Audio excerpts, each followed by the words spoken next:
Hi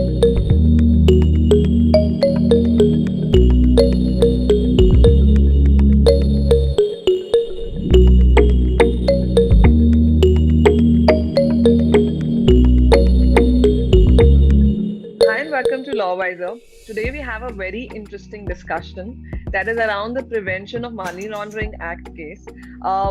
We all know that there has been a whole lot of debate on various issues that this particular act covers, and a lot had been actually challenged before various high courts and then before the Supreme Court.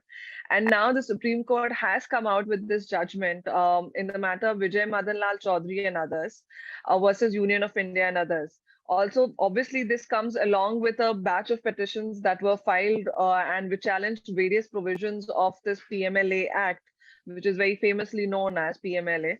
And today we have a very interesting panel where we have seasoned experts who are going to decode this judgment for us, help us understand what are the primary issues that were before the Honorable Supreme Court and what has been held in it. And also what lies ahead, considering that this judgment is also under review. So just to understand all of this, we have with our senior advocate, Mr. Vivek Sood, and we have Chirag Naik. He's principal associate at MZM Legal. Welcome, sir, and welcome, Chirag. Thank you for taking time out for us. Thank you. Thank you for Sonia. Thank you bringing for us having on us. the same platform. Thank you. So just to begin with, I would like Chirag to, just kind of introduce this particular, judgment and the background behind it to our audience for them to be able to better understand what we will be discussing ahead. I think, Sania, just to give a brief background, all of this really started around 2019 when several petitioners across various high courts made grievances that the provisions of the PMLA are draconian, many of them are unconstitutional, and there are several safeguards which are not available in an ED investigation. So mostly these challenges were centered around Chapter 12, that is the investigation portion of the CRPC, the retrospective application of the PMLA, and various other issues such as right against self-incrimination in the Constitution, where the statements made before the ED are admissible in law. So all of these petitions came together and everybody was making the same challenge across various high courts. Different high courts had different views on it. And in the end, it boiled down to, no, I can't say boiled down to, but it actually blew up to 241 petitions which were tagged together in the Supreme Court to be heard by the Supreme Court bench. And this is just under the PMLA. You have other laws also which are structured just like the PMLA, such as the Companies Act and the GST Act. So, even those provisions are challenged. So this is going to be the benchmark case where even the constitutional and statutory validity of these laws is going to be examined. Thank you. Thank you, Chirag, for actually sharing that background with us. That actually takes us to some of the, main, one of the main contentions that has been there. That is with respect to the bail. So, if you can, so explain to us in the background, especially of the 2019 amendment to Section 45, wherein, to revise the onerous bail conditions, it was deemed unconstitutional by the Supreme Court in Nikesh Tarashan Shah case. So if you could, just explain to our audience what has been this debate around the issue of bail and, what has been held.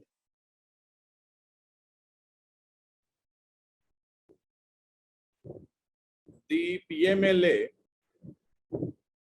carves out an exception regarding the parameters for grant of bail.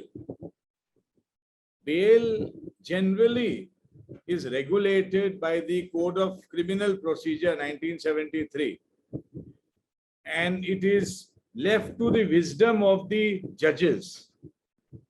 The provisions are there in the CRPC, but the parameters are, left to the wisdom of the judges, and we have, a wealth of precedents as to what are the parameters for grant or rejection of bail. Now, in the PMLA, there is a provision that for obtaining bail, the accused must show reasonable grounds for believing that he is not guilty of the offense. Section 45. And this provision was challenged before the Supreme Court in Nikesh Tarachand Shah. And the provision was found to be unconstitutional on various grounds. It's a very detailed judgment of Justice Rohinton Nariman. It's a treat to read this judgment. I tell all the young lawyers that they must read this judgment, because it takes liberty as a sacrosanct. So it's a wonderfully written judgment. Now comes the amendment in 2018. I will not go into the technicalities of the amendments, but the core remains the same. One of the core issues, the core components for obtaining bail in PMLA cases remains virtually the same. That is, the accused must show reasonable grounds for believing that he is not guilty of this offense. Now, this issue has been taken up in the Vijay, Vijay Madanlal Choudhary. Now in this judgment, it has been held that the legislature was competent to amend the law, and the law is constitutionally valid on various grounds. Now, in my view, see, I'm not saying that, the judgment is bad or it is not well written or something like that. I have a different view. I have been in criminal practice for the last 3 decades. And, I have been practicing at the ground level to the Supreme Court. There are times, Sanya, when I appear in the Saket Court, then I appear in the High Court, then I appear in the Supreme Court, all in a day. So, so I've seen the 3 tiers of the judiciary. And, so I've seen how bail justice is done. Now, with my experience, I have always believed that bail justice must be left to the wisdom of judges. The legislative intervention is not correct, in my view. We have a bail law that has stood the test of time, from 302 cases to terrorism-related cases, to economic offenses, to economic scams, to the Rajiv Gandhi assassination, Parliament blast, all these cases, concerning very heinous offenses. The judiciary in India is mature to decide bail applications, when they are filed in the court, in all these kinds of heinous offenses. So why should there be any exception, in PMLA cases? Okay. Now the judiciary, is wise in India. We have the various parameters for grant of bail and for rejection of bail. Bail in non-bailable offenses is not easy to obtain in India. It's not a routine. You have to struggle in the court. And the courts in India, from bottom to top, are conscious of the pendency of the investigation. If the investigation is at a nascent stage, bail will not be granted. Wherever there is an apprehension of flight risk, bail is not granted. Wherever there is an apprehension of any tampering of evidence or influencing witnesses, bail is not granted. So now let me apply all these principles to PMLA cases. Okay, now for triggering a PMLA case, the question is whether a scheduled offense has been committed or not, whether any proceeds of crime have been obtained directly or indirectly out of the criminal activity concerning scheduled offenses, and then whether there has been any money laundering, whether there's any process involving, projecting the proceeds of crime as untainted, etc., etc. Now, therefore, these are complex issues. When the investigation is going on, or when the investigation has concluded in a PMLA case also, what we have is only material that has been collected by the prosecution, by the ED against the accused. Now let's understand this. That's only investigative material. It does not have the character of an evidence.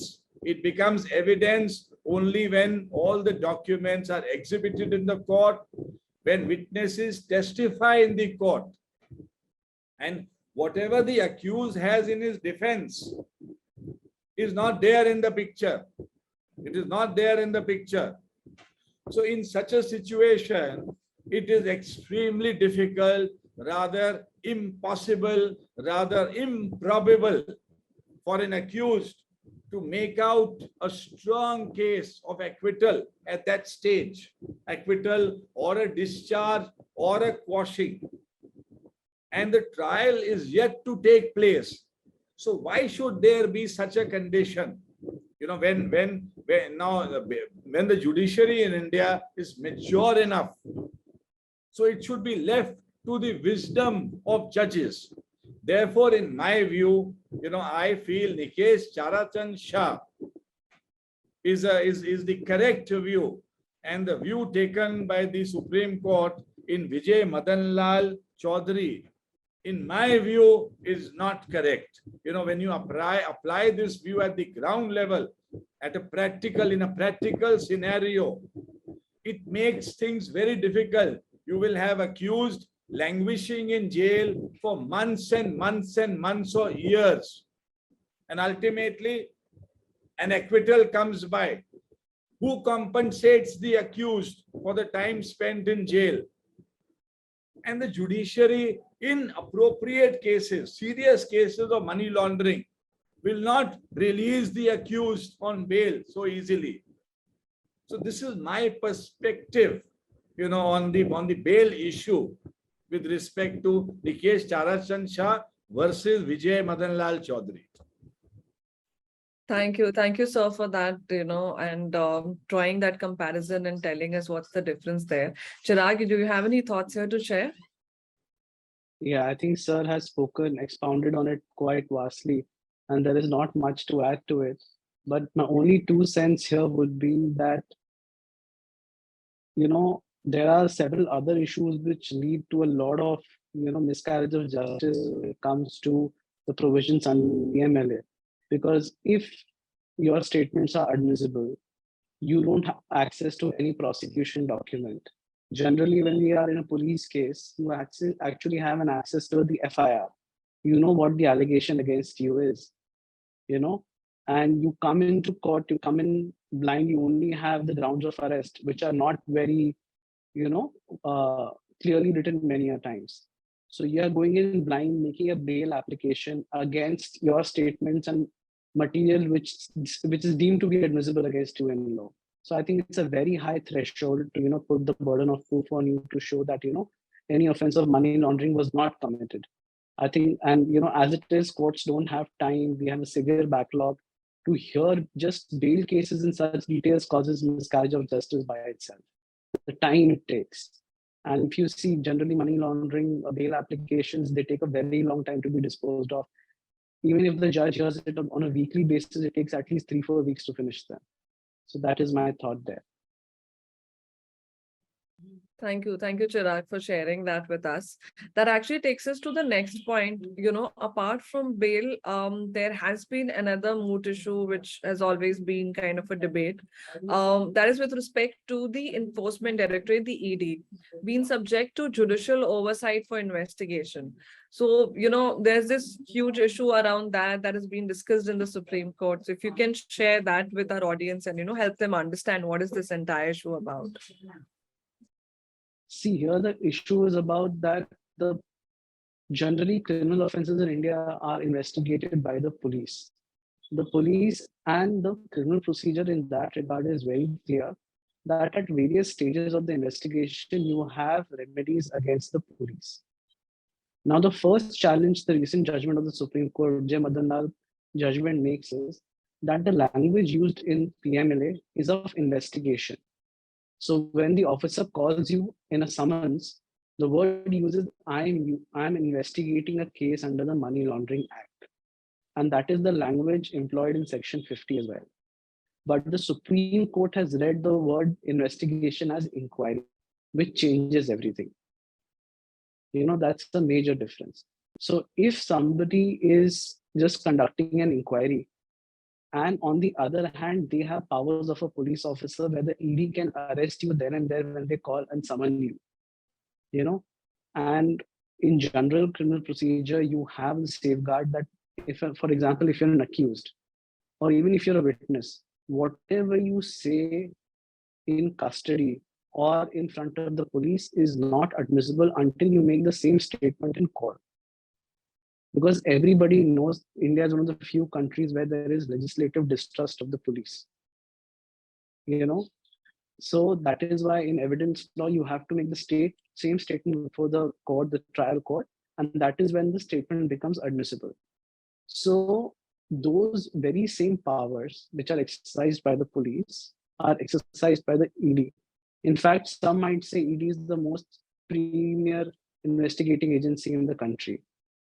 So if that is the case, why don't I have the same safeguards which are available to any other person when the offense is being investigated by the police?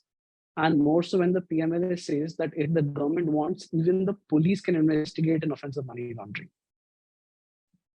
So that is where you don't have remedies such as, the 156th jurisdiction, where you can apply to even the complainant can apply to the magistrate and say, okay, the investigation is not going well. There is something unfair happening. The police are not taking action. Please let them take action. Number two, there is no record of investigation. The police generally maintains a case diary on a day-to-day basis as to what is happening. It will be very, very meticulously detailed. I left for the spot, the offense spot. I spoke to so-and-so witnesses. I came back. So all of that record is not present when the ED is investigating a case, which is now in fact being read down to mean inquiry. So that is where you see you have a lot of issues, and that was the main bone of contention in this case. Why are these safeguards not applicable to the ED? And that is in direct whether first the court also has to, really decide the question as to whether ED officers are police officers or no, like it happened in Tufan Singh and DPS case, where the Supreme Court held that these officers are in fact exercising the powers of a police. We really don't see the difference there. I think there was a major, hope that after the Tufan Singh judgment, the Supreme Court will take a similar view probably in this case, which it did not. So we have some hopes in the review. Let's see where this takes us. So anything to add on here? Chirag has very well articulated, that there is a need for some judicial oversight, when the case is under investigation. And I totally agree with him.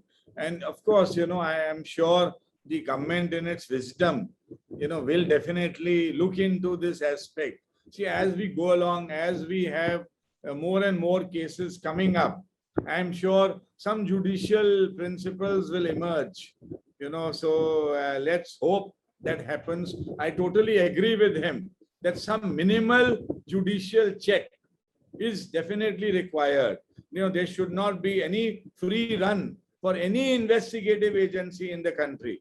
There has to be some check, 156.3, Sakiri, Vasu, etc., etc.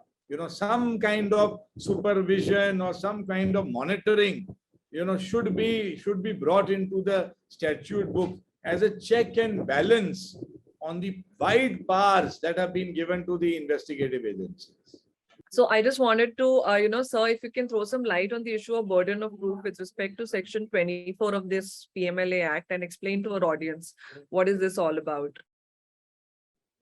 Before I analyze, this judgment on section 24, I must say a few words that this judgment has been unfairly criticized, in the media, etc. I think the media has picked up certain points and they have been highlighted. It's a long judgment running into 220 pages or so. And there are high points in the judgment also. It clears the air. It clarifies the application of the law. in many ways.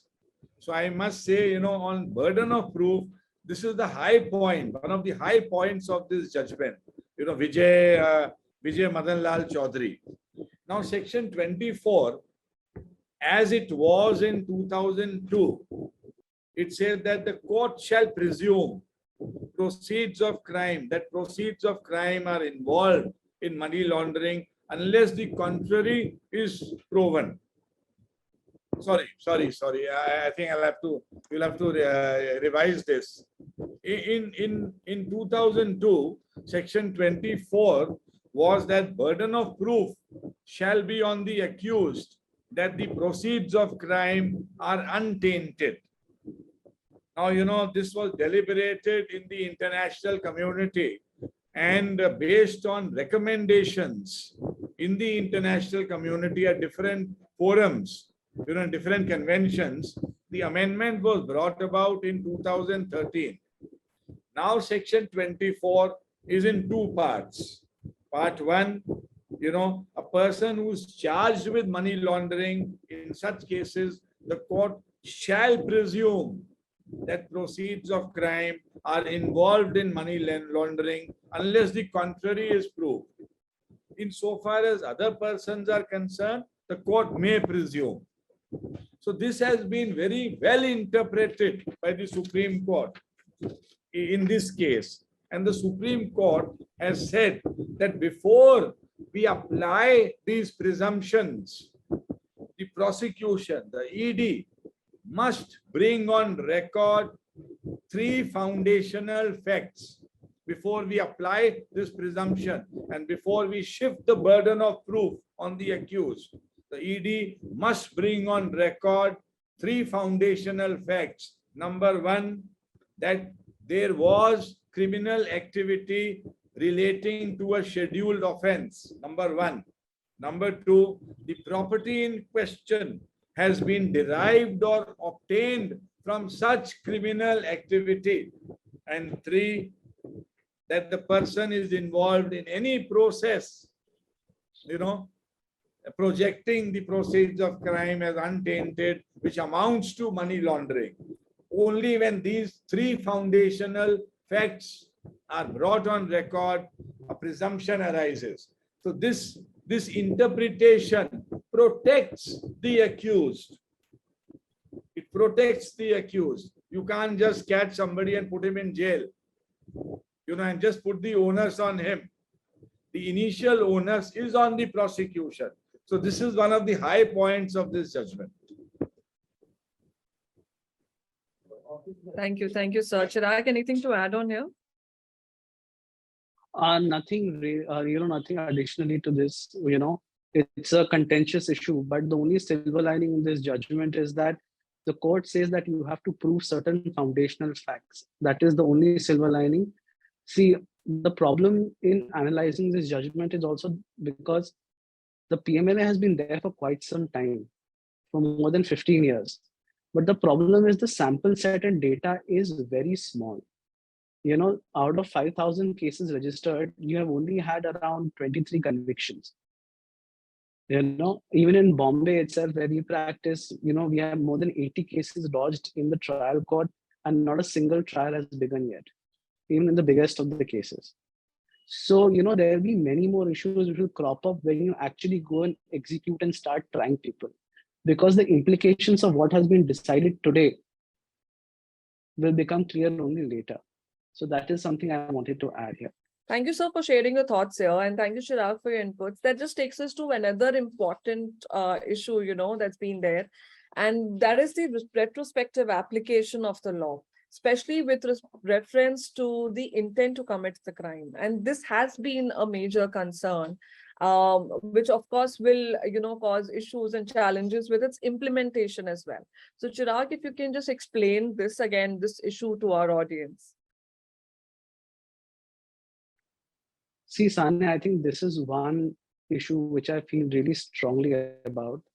And I think this is where something we really hope the review bench takes it up. Because what happens is, as Mr. Sood originally explained in his exposition, was that for an offense of money laundering to have been committed, the proceeds of crime have to be generated out of a scheduled / a predicate offense. Now, these predicate offenses are in fact listed in a schedule, hence they are called the scheduled offense. They are behind the PAIR Act. You can see it, there's a schedule. Now, only proceeds of crime which are generated from these scheduled offenses are liable for prosecution under the Money Laundering Act. Now, that is the settled position. But what happens when the offense was not in the schedule at all? What we are seeing is in the year 2017, 18, 20, offenses which have taken place much before these offenses were ever included in the schedule are being prosecuted. And the Supreme Court in Madanlal's judgment has held that it's a continuing offense, and in a sense, it will have retrospective application. And they have gone on to add that even if the offense was not in the schedule at that point in time, and the prosecution for money laundering is maintainable. Now, this creates a very problematic situation because, for example, I had committed a crime 50 years ago. For example, I had committed an offense of cheating 50 years ago. Today, the government can come back and prosecute me under money laundering for having benefited from the proceeds of crime. Now, how can an accused person form an intent to commit a crime which was not there in the statute books? You have to have the mens rea to commit a crime, and this interpretation, in my humble submission, is contrary to the settled principles of criminal law. And this will, maybe not today, but tomorrow will change, because you will have unlimited number of cases you can bring under the PMLA. You will fall short of courts, if you were to start prosecuting like this. So I think that is where we really need to have a relook on the position of law in this case. True. Very well said, Chirag. As highlighting the points there with respect to retrospective application. It can be very tricky when it comes to implementation of it for the courts as well. Sir, do you have anything to add on here? I have nothing to add. Chirag has very well articulated, his view. I totally agree with him. In fact, this retrospectivity should have been declared unconstitutional, or it should have been read down. You can't have an offense committed 50 years back, and then you prosecute the man today on the ground that money laundering is a continuing offense. It opens a Pandora's box. Where will you get the evidence? Where will you get the witnesses? So it's a kind of a, I don't agree with this retrospectivity principle at all. And Sani, just one more thing to add here. This is also subject to a lot of misuse. Insofar as criminal law is concerned, the government can never be given the power to legislate again to make sure that you are convicted or you're prosecuted. And that is why Nikesh Tarachand is such an important read on, how that schedule can make such a big difference. If I recollect correctly, Justice Narimban in that judgment says that, for example, the outcomes under the PMLA are totally different if you were, forging currency instead of coins. So those kinds of problems are, something which is important institutionally. It's very important for a democracy to sustain. And that is why this provision definitely has to be read down at least. So, thank you. Thank you, Chirag, for so very well articulating it for our audience. And that takes us to the last leg of our discussion here. Now that we have kind of discussed with respect, the retrospective application, the last thing that's left here is post this judgment, what both of your thoughts are on the challenges that lies ahead in the implementation of this law. Also, there are certain issues that are under review. So, if you can just share your thoughts here. See, my thoughts. First of all, PMLA was legislated in 2002, and it was globally recognized that there was an imperative need for preventing money laundering and confiscation of proceeds of crime.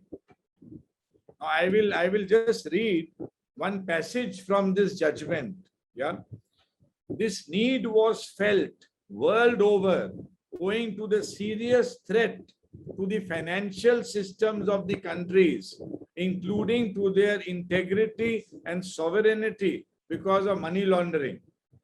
So, hence lies the importance of money laundering law, the PMLA.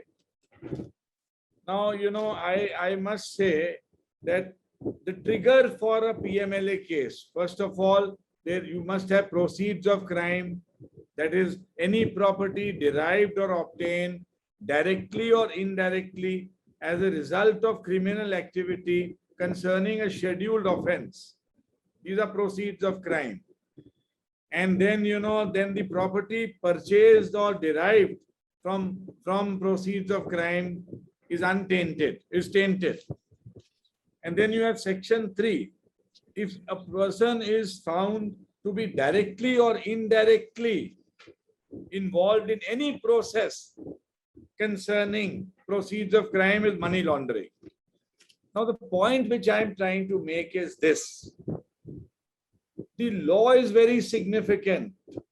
It is very, very important for the integrity and sovereignty of the country, the financial system of the country. At the same time, it is very broadly worded. Proceeds of crime, money laundering, any process of or activity. So it is very broad in its ambit and application. So therefore, it is vulnerable to misapplication. It's vulnerable to misuse as well, given the importance of the law. Therefore, we must have adequate and appropriate checks and balances. Money laundering is a serious crime. If any person commits it, he should be prosecuted and punished. But at the same time, innocence can also be roped in. I'm not talking only of misuse of the law, misapplication of the law because of the broad ambit of the law. So we need checks and balances in the implementation of the law. And that, in my view, is the biggest challenge we face in the implementation of the PMLA.